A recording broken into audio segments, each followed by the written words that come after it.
So the trial happens, and he's found not guilty. And right around the time that all that was happening, he was dropping, I would say, the biggest hits of his career.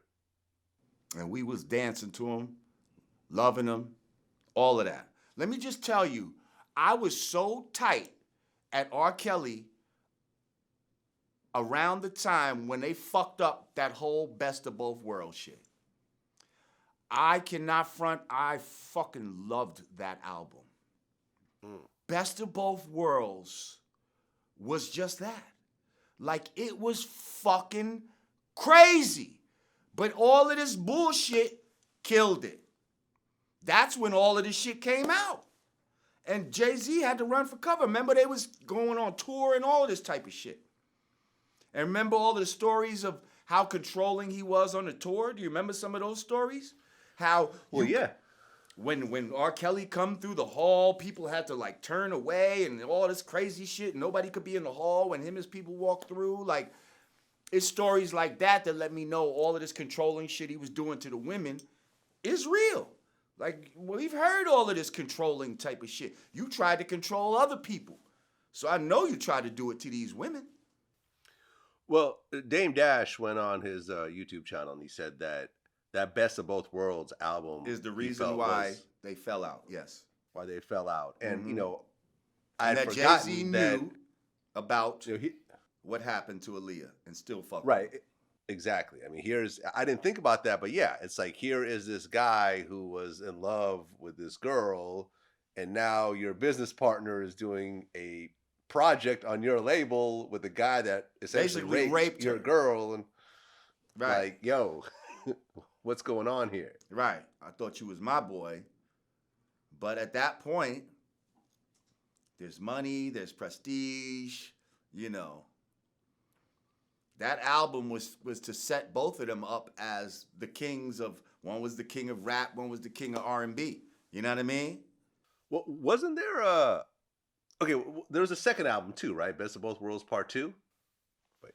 Was there? I didn't know about that. Yeah, there was an it's called Unfinished Business, Best of Both Worlds Part 2. And they put that out? Or it must have just went out with no fanfare. They put it out and they went on tour. And R. Kelly claimed someone had a gun pointed at him at a show, and he like canceled the whole show. And then Jay-Z's man, I think, pepper sprayed R. Kelly. I remember something like that, yeah.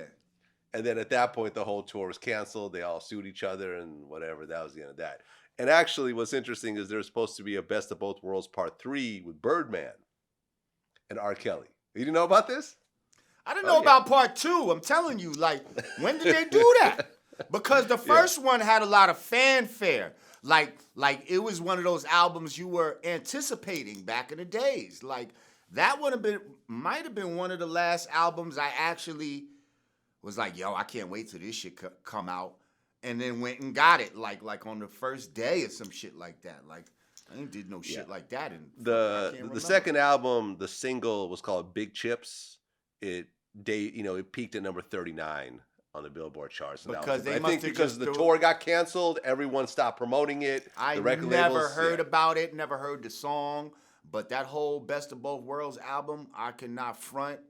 I used to listen to that shit top to bottom. Like, that shit was hard. Yeah, and there was a third album with Birdman, but that never came out. I remember I heard a leak of it, and it wasn't bad. It was like, R. Kelly, and Birdman. It is what it is, but it never actually came out. R. Kelly was on fire during that time, and you could say, well, people only started liking him when he was found not guilty, but actually, while he was still awaiting trial, people were still loving him. Yeah, they were. Yeah, they were. And I feel like this is the bigger conversation. You see what I'm saying? Like, we could look at what one individual has done and say, shake our fingers at this motherfucker.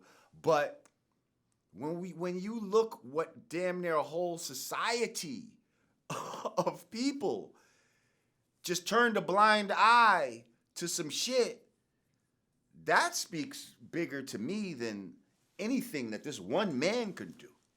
You know what I mean? The fact that we allowed this to happen on our watch. Well, Tekashi 6ix9ine was convicted of pedophilia also, of child molestation.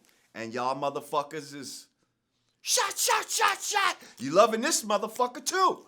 Like, where does our culpability as the fans come in? Where does that happen at? If you think he's a piece of shit, then you a piece of shit for fucking with him.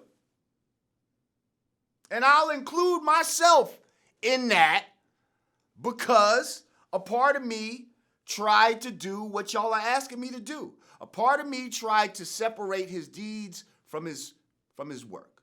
You know what I mean? But at some point, and especially when you go into that documentary, you start to see that his deeds and his work are intertwined. Like a lot of these fucking songs were based on shit that he was doing with these underage girls. You Are Not Alone? And he got girls locked up alone in dark rooms with piss buckets? What the fuck? I've been, something, and I've been hearing like the stories about him leaving a girl in the studio for like 2-3 days. I'd heard of that back in like 2004. I never heard 2005. Of that before. Yeah, I've been hearing those stories. That's crazy. Yeah. And you didn't call the police? I mean, who am Come on, Vlad, you the fans, man. You were supposed to be the first one. I'm the police, right? Exactly.